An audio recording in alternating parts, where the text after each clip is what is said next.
કેમ છો મારા વાલા મિત્રો? તો આજે આપણે ધોરણ 12 પહેલો ચેપ્ટર વિદ્યુત ભારો અને ક્ષેત્રો એમાં આપણે અગાઉ જે છે ભણી ગયા છે કુલમનો નિયમ.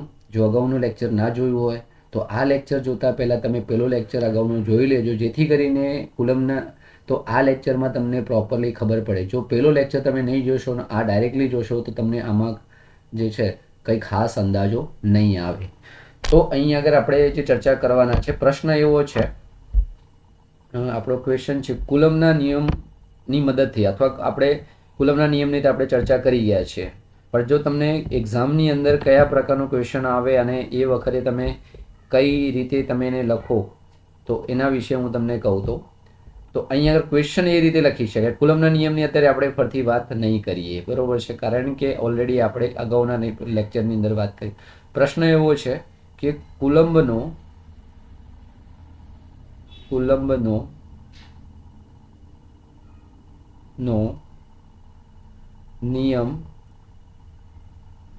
નિયમ લખો. જે છે જે અગાઉ આપણે વાત કરી ગયા છે એ લેક્ચરમાં તમારે એક વખત જોઈ લેવું, બરોબર છે.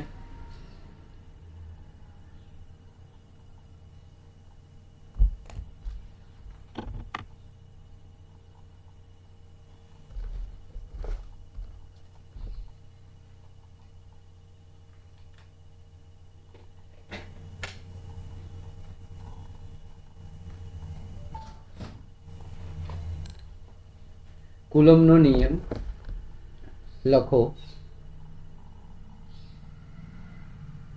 અને તેનું સદિશ સ્વરૂપ આપણે સમજાવવાનું છે. તેનું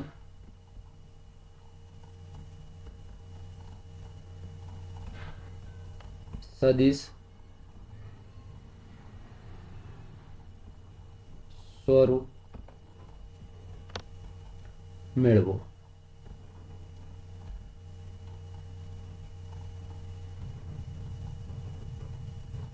બરોબર છે. તો હવે અહીંયા આગળ આપણે કુલમના નિયમને, હવે કુલમનો નિયમ અહીંયા આગળ હું લખતો નથી, જસ્ટ હું તમને એક્સપ્લેન કરી જોઉં છું કે કુલમનો નિયમ શું છે. તો બે બિંદુઓ સ્થિર વિદ્યુતભારો વચ્ચે લાગતું વિદ્યુત બળ જે છે તો તે વિદ્યુતભારોના મૂલ્યના ગુણાકારમાં સમપ્રમાણમાં અને તેમની વચ્ચેના અંતરના વર્ગના વ્યસ્ત પ્રમાણમાં હોય છે. અને એક બીજી વસ્તુ કે બળની દિશા બે વિદ્યુતભારોને જોડતી રેખાની દિશામાં હોય છે. અને આના માટે તમારે પ્રીવિયસ લેક્ચર જોઈ લેવો. હવે આપણે ધારો કે અહીં આગળ આપણી જોડે કોઈ એક બિંદુ આપેલું છે, આ એક બિંદુ આપેલું છે, ઓ બિંદુ છે. હવે અહીં આગળ આપણે કોઈ બે વિદ્યુતભારોની આપણે કલ્પના કરીએ છીએ કે આપણી જોડે બે વિદ્યુતભારો અહીં આગળ આપણને આપેલા છે, બરોબર છે. તો અહીં આગળ આપણે કોઈ વિદ્યુતભાર Q1 ને મૂકેલો છે અને આપણે એક તંત્રની વિચારણા કરી છે કે જ્યાં આગળ આપણે ઓ બિંદુએથી, માનો કે ઓ બિંદુએ તમે બેઠા છો અને ત્યાં આગળ Q1 કોઈ એક બિંદુએ Q1 વિદ્યુતભાર મૂકેલો છે, ઓથી ઓના સંદર્ભ બિંદુને ધ્યાનમાં રાખીએ, અને અહીં આગળ તમને કોઈ Q2 મૂકેલું છે. હવે અહીં આગળ જે વાત કરીએ તો એમના જે સ્થાન સદિશો જે છે,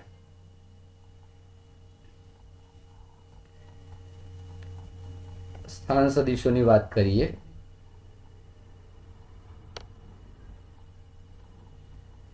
હવે અહીં આગળ જે છે આ R1 સદિશ તરીકે આપણે એને વ્યાખ્યાયિત કરીશું, આ R2 સદિશ તરીકે એને આપણે વ્યાખ્યાયિત કરીશું, બરોબર છે. હવે એમની વચ્ચે જે જોડતી, બંનેને જોડતી રેખા આપણે આ રીતે આપણે કનેક્ટ કરીશું. હવે એની દિશાની વાત કરીએ. હવે અહીં આગળ જે બળ અનુભવે છે Q1, તો અહીં આગળ Q1 જે છે તો જે બળ એની દિશાની વાત કરીએ તો આપણે એને કઈ રીતે દર્શાવીશું? તો અહીં આગળ જે વિદ્યુતભાર છે આપણી જોડે, તો એની જે છે ની વાત કરીએ તો 2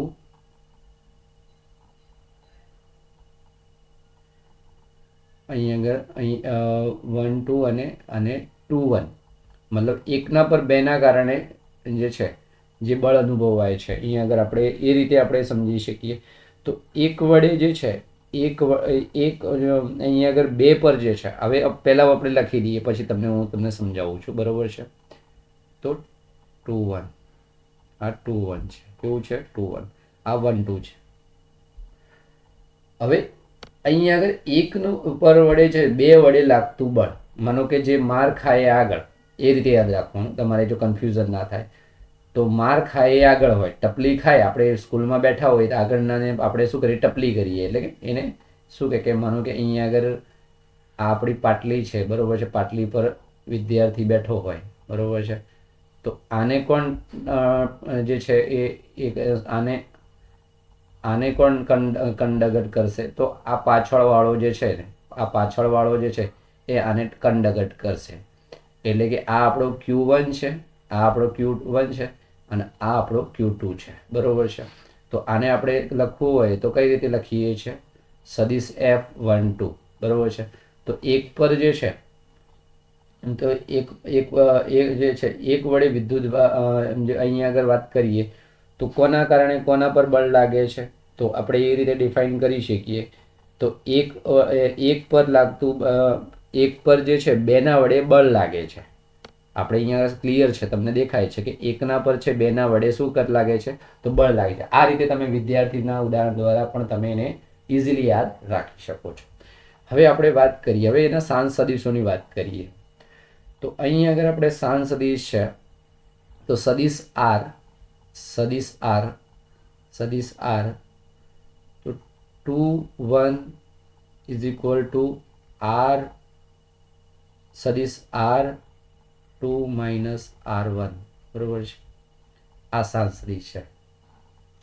હવે આના સ્થાન સદિશો આપણે સમજવાનો પ્રયત્ન કરીએ. હવે અહીં આગળ જે છે આપણી જોડે 2 વિદ્યુતભારો આપણે લીધા છે. હવે 2 વિદ્યુતભારોના સ્થાન સદિશો અનુક્રમે R1 સદિશ અને R2 સદિશ આપણે લીધા છે, બરોબર છે. હવે વિદ્યુતભાર Q1 થી જે છે, Q1 થી Q તરફનો આપણો Q1 છે ને Q2 તરફનો દોરેલો સદિશને આપણે શું લઈએ છીએ? તો આ લીધો આપણે. Q1 થી Q2 તરફનો સદિશ જે છે તો એને આપણે કઈ રીતે દર્શાવ્યો છે? તો સદિશ R21 ઇઝ બરાબર સદિશ 2 માઇનસ સદિશ 1 વડે આપણે દર્શાવીએ છીએ. તો અહીં આગળ આપણે લખી શકીએ કે અહીં આગળ આપણે Q1 થી Q2 તરફનો નો સદિશ, બરોબર છે. કેવો છે? સદિશ, જેને આપણે અહીંયા આગળ સ્ક્રીનની અંદર તમને દર્શાવેલો છે. એ કઈ રીતે દર્શાવેલો છે? તો કે સદિશ R2 1 બરાબર સદિશ 2 સદિશ R1. તો આ 1 થી 2 તરફનો. હવે તમને એવું થશે કે સાહેબ હું એવું કરું 1 થી 2 ની જગ્યાએ આપણું આ 1 છે, તો આ 1 થી 2 ની તરફનો આપણો 1 છે, આ 2 છે, બરોબર છે, જેને આપણે આ રીતે વ્યાખ્યાયિત કરી. હવે એનાથી ઉલટું કરીએ, આ પહેલો જે છોકરો છે, બાળક છે, પાટલી પર બેસેલો છે, રિવર્સમાં કામ કરે છે. તો અહીં આગળ હવે આપણે વાત કરીએ તો 2 થી 1 તરફનો સદિશની વાત કરીએ. 2 થી 1 તરફ આપણે 2 થી એટલે કે Q2 થી Q1 તરફનો સદિશ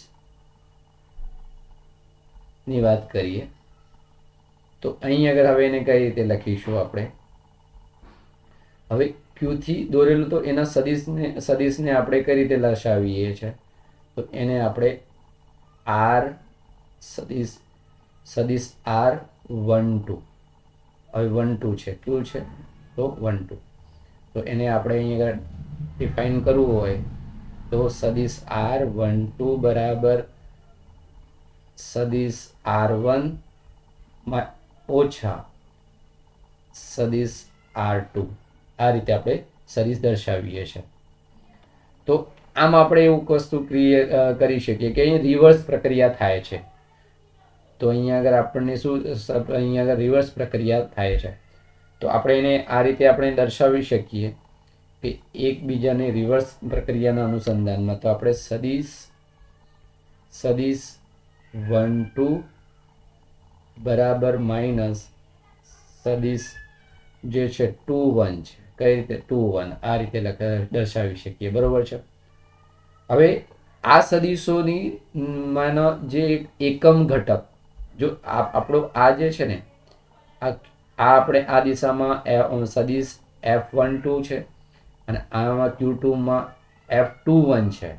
તો એ એક્ઝેક્ટ એ જ દિશાની અંદર માનો કે અહીંયા આગળ આ આપણી દિશા છે, આ દિશામાં, તો એની દિશામાંનો જે ઘટક છે, તો ઘટકને આપણે કઈ રીતે દર્શાવીએ, તો ઘટકની વાત કરીએ તો હવે તેમની દિશામાંનો જો ઘટક જે છે એ તો એ ઘટક આપણે શામાં ઉપયોગ કરીએ તો આ ઘટકનો જે છે જો દિશા દર્શાવવા માટે, તો આપણે સદિશનું દિશા દર્શાવવા માટે આપણે શું કરીએ છીએ, તો એની અત્યારે આપણે વાત કરીશું.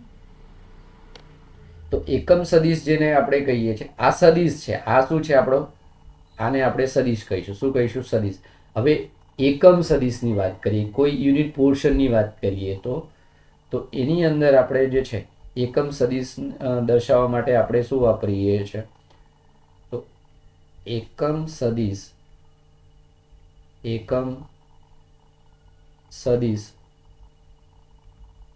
દર્શાવવા માટે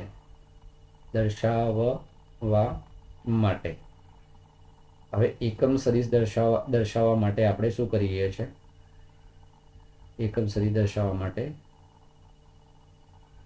હવે આ એકમ સદિશ શું છે કે જે દિશામાં આપણો સદિશ છે તો એ સદિશની દિશા દર્શાવવા માટે આપણે એકમ સદિશનું વાપરીએ છીએ. તો અનુક્રમે આપણે બંને સદિશની વાત કરીએ તો અહીંયા આગળ આપણને કઈ રીતનું ઘટક મળે છે, તો અહીંયા આગળ જે છે સદિશ આર કેપ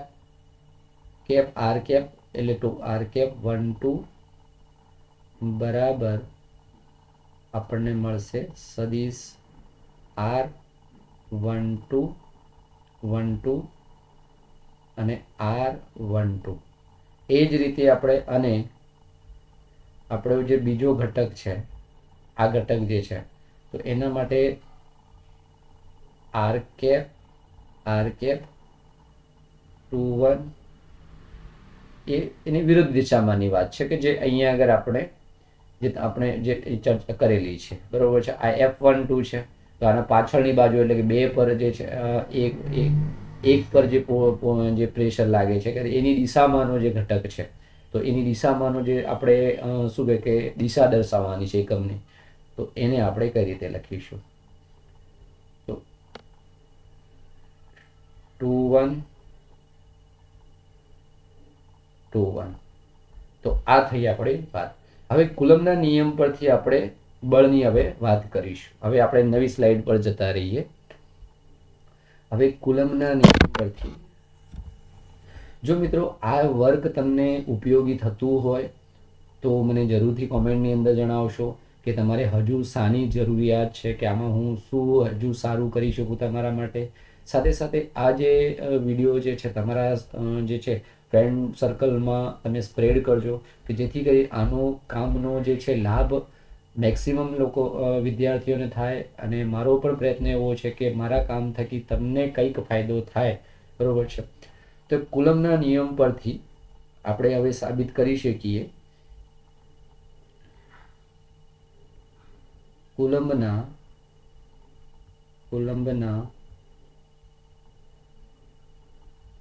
નો નિયમ પરથી આપણને ખબર છે કુલમનો નિયમ શું કહે છે, થોડું તાજું કરી લઈએ. કુલમનો નિયમ એવું કહે છે કે બે બિંદુઓ સ્થિર વિદ્યુતભારો વચ્ચે લાગતું બળ જે છે તો એના મૂલ્યોના ગુણાકારમાં, માનો કે અહીંયા આગળ આપણી જોડે આ આપણું Q1 છે, આપણે અગાઉ ભણી ગયા છીએ આપણે ઓલરેડી, બરોબર છે. તો જાજુ એમાં ચર્ચા કરો તો એમના ગુણાકારના સમપ્રમાણમાં કેવું છે, એમના ગુણાકારના સમપ્રમાણમાં અંતરના વર્ગના વ્યસ્ત પ્રમાણમાં. તો આ રીતનું આપણને મળે છે ને કે Q1 Q2 R², આવું આપણે કંઈક જોઈ ગયા અગાઉ, બરોબર છે. તો એ પ્રમાણે આપણે જોઈએ તો વિદ્યુતભાર Q વડે Q2 તરફ લાગતું વિદ્યુતબળ, બરોબર છે, લાગતું વિદ્યુતબળ. હવે અહીંયા આગળ આપણો પહેલો કેસ છે પહેલો કેસ છે.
તો હવે આપણે વાત કરી રહ્યા હતા કે બે વિદ્યુતભારો વચ્ચે લાગતું બળ.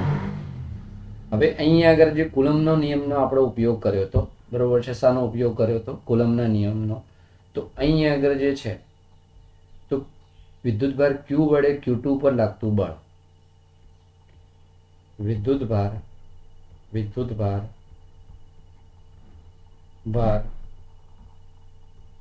ક્યુ વડે જે છે Q2 પર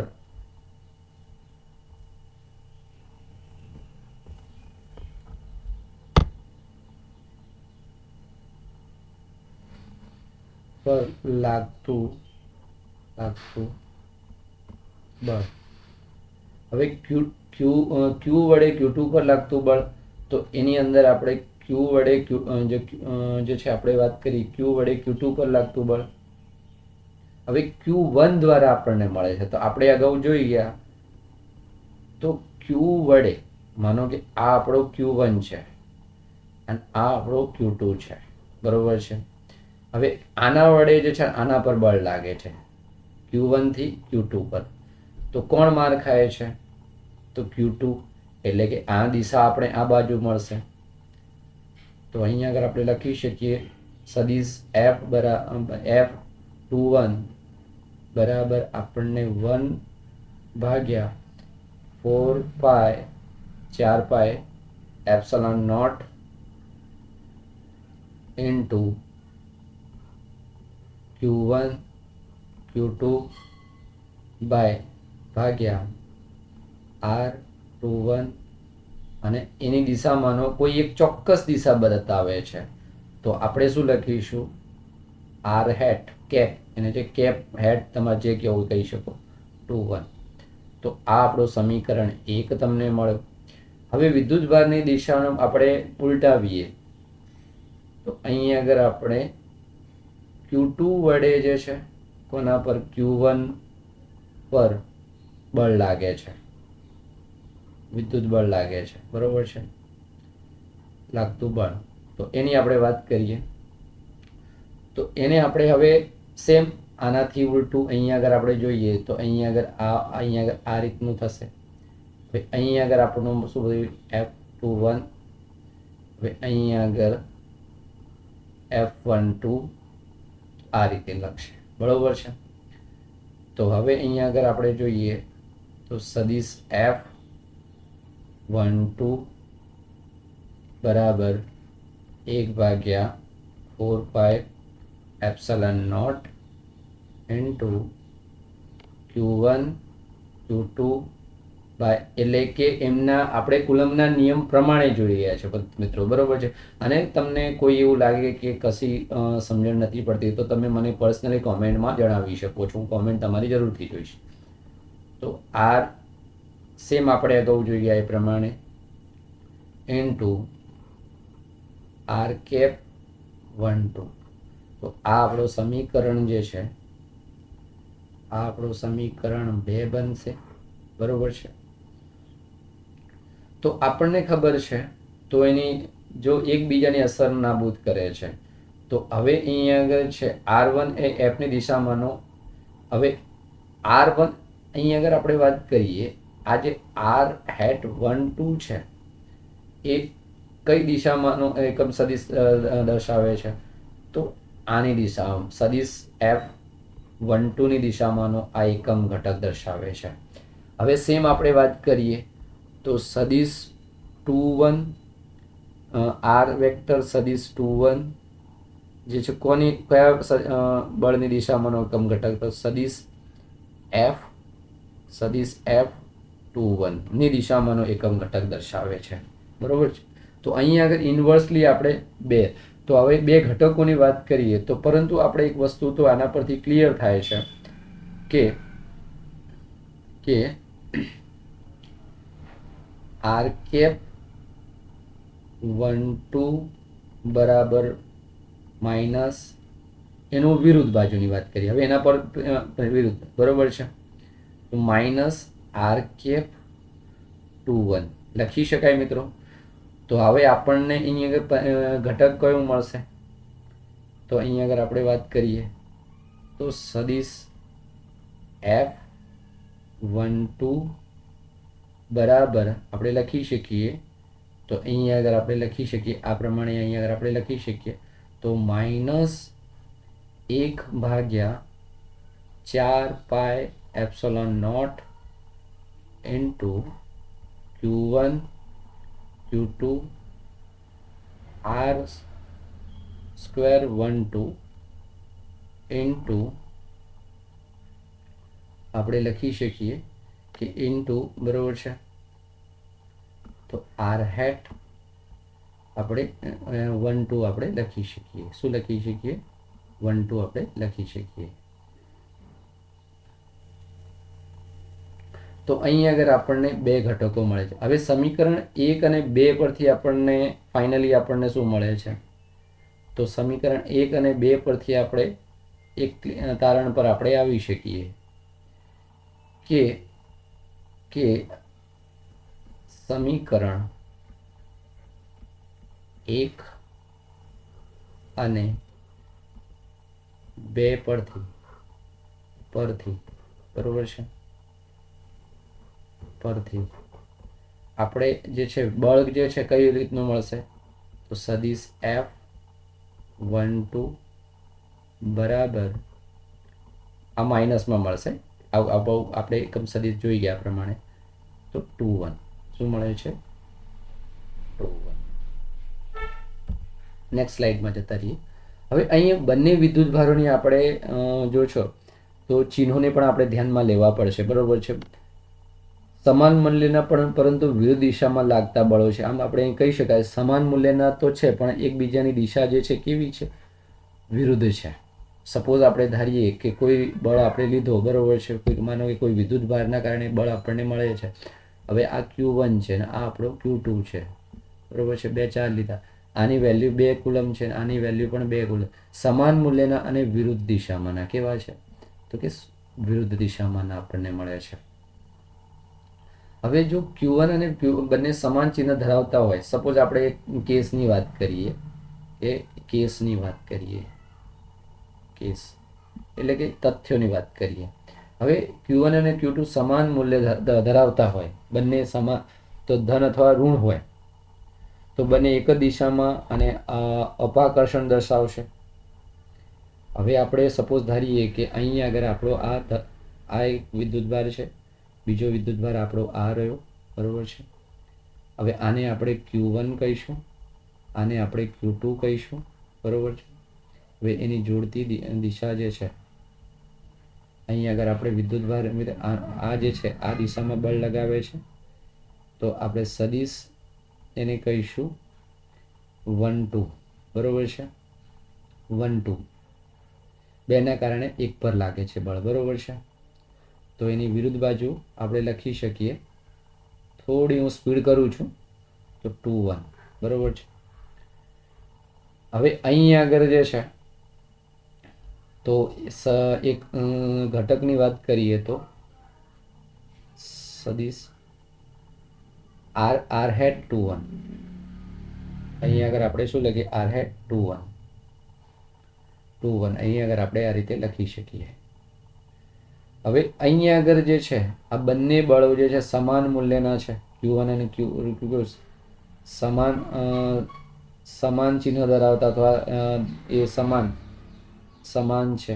એટલે કેવા સમાન કે એ ધન બંને હોય અથવા બંને ઋણ હોય, બંને ઋણ હોય. તો એ કેસની અંદર થશે શું, જો બંને ધન હશે તો શું થશે, અપાકર્ષણ. બંને ઋણ હશે તો પણ અપાકર્ષણ થશે. તો શું થશે, અપાકર્ષણ થશે, અપાકર્ષણ થશે.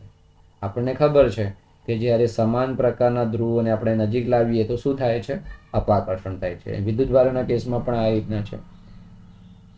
હવે આનાથી અહીં સમાન, આ આપણે શું લીધું છે, પહેલો કેસ સમાન વિદ્યુતભારો, સમાન વિદ્યુતભારો, આ વિદ્યુત ભારો, બરોબર છે. એટલે Q2 અને હવે કેસ આપણો આ પહેલો કેસ છે.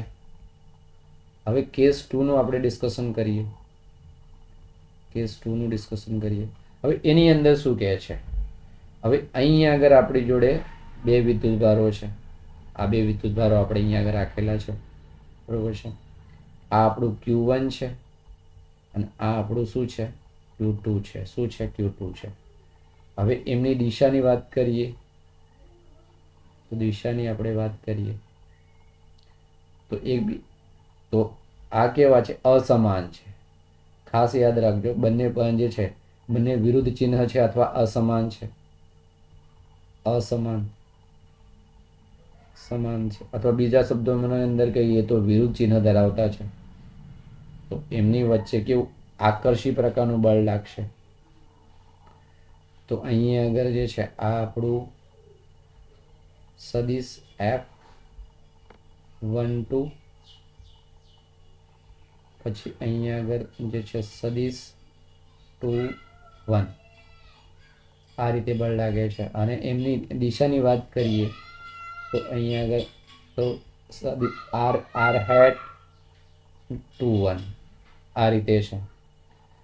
તો અહીં આગળ અસમાન છે માટે આકર્ષણ થશે. શું થશે, અહીં અસમાન છે તો આકર્ષણ થશે. શું થશે, આકર્ષણ થશે, આકર્ષણ.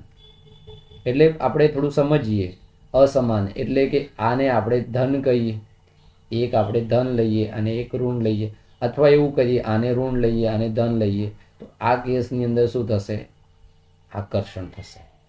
તો આ આપણો અહીં આગળ જે છે આપણો થિયરી થાય, બરોબર છે. તો આવા જ પ્રકારના વિડીયો તમને મળતા રહેશે. તમારા મિત્રોને પણ આ કન્ટેન્ટ મોકલતા રહેજો, જેથી કરીને એમનું પણ પ્રિપેરેશન ચાલુ રહે. મળીએ. જય હિન્દ, જય ભારત બાળકો.